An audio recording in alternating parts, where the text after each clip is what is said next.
Podcast de l'article de Dr Samir Belhassen publié sur l'odj.ma. L'auteur a intitulé son article « Le mensonge ». Il commence son article ainsi. C'est plus facile de mentir que de dire la vérité. C'est plus facile de trahir que de rester fidèle. C'est plus facile de fuir que de faire face. Plus facile d'oublier que de s'engager. Certains ont choisi la facilité et d'autres ont compris que le bonheur se gagne dans la difficulté. Manon. Aucun homme n'a assez de mémoire pour réussir dans le mensonge. Abraham Lincoln. L'auteur poursuit son article ainsi. Les dictionnaires définissent le mensonge comme l'énoncé délibéré d'un fait contraire à la vérité, ou encore la dissimulation de la vérité mensonge par omission.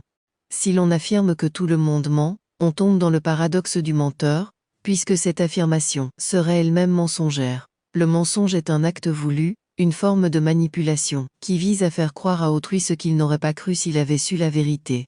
Une sorte d'imposture intellectuelle, une manière vieille comme le monde de s'arranger avec le réel. Dans la Torah, le reste d'Israël ne commettra pas d'iniquité, ni ne proférera de mensonges, et aucune langue trompeuse ne se trouvera dans leur bouche. Zacharie 3. Dans la Bible, Jésus appelle le diable père du mensonge, le menteur. On lit dans le prologue de l'Évangile selon Jean, « Au commencement était le Verbe, et le Verbe était en Dieu ». En islam, le prophète dit « Prenez garde au mensonge ». Le mensonge conduit à la perversion, et la perversion conduit à l'enfer. L'homme ne cesse de mentir jusqu'à ce qu'il soit inscrit auprès d'Allah comme menteur. Chez les taoïstes, la parole juste est une parole authentique, qui ne se perd pas dans le mensonge, le bavardage inutile ou bien la critique futile. Elle est aussi une parole intérieure bienveillante, qui évite l'autocritique, la comparaison ou la culpabilité. Elle consiste à s'affranchir des fantasmes de l'ego. L'auteur précise ainsi. Sans dresser une typologie du mensonge, citons quelques types marquants. Le mensonge d'État. Mensonge d'État, c'est le titre d'un film de Leonardo DiCaprio, qui raconte quelques-uns des innombrables mensonges d'État dans le Moyen-Orient. Nietzsche disait que l'État était le plus froid des monstres froids. Il ment froidement, et voici le mensonge qui s'échappe de sa bouche, « Moi l'État, je suis le peuple ». Les États ont cette capacité de répéter les mensonges, pour en faire des vérités. Des États sont bâtis sur des mensonges, qui constituent leurs récits nationaux. Si la corde du mensonge est courte, comme on dit chez nous, il faut bien avouer que certains États se débrouillent bien pour l'allonger.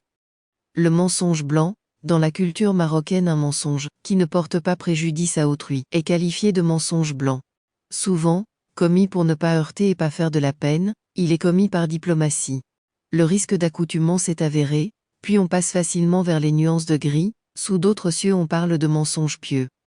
Le mensonge des poètes. Les poètes ne disent pas vrai, ils disent plus juste, ils disent avec le cœur, avec une sensibilité aiguë. Dans des termes pascaliens, ce n'est pas l'ordre de la raison qui domine chez le poète mais l'ordre du cœur. Le mensonge politique. George Orwell disait que le langage politique était destiné à rendre vraisemblables les mensonges, respectables les meurtres, et à donner l'apparence de la solidité à ce qui n'est que vent. L'auteur conclut son article ainsi. Par ces temps de crise géopolitique, nous découvrons chaque jour un peu plus de mensonges politiques. Nous découvrons la précarité des équilibres, la volatilité des certitudes et du caractère mensonger des promesses. Il reste que le pire mensonge est de se mentir à soi-même, comme disait Marc Lévy. Rédigé par Dr Samir Belhassen et lu par l'intelligence artificielle de l'odj.ma. N'oubliez pas de télécharger notre application l'ODJ mobile sur Android et iOS, et de vous abonner à notre chaîne YouTube l'ODJ TV si vous souhaitez être au courant des dernières actualités, podcasts et émissions télévisées.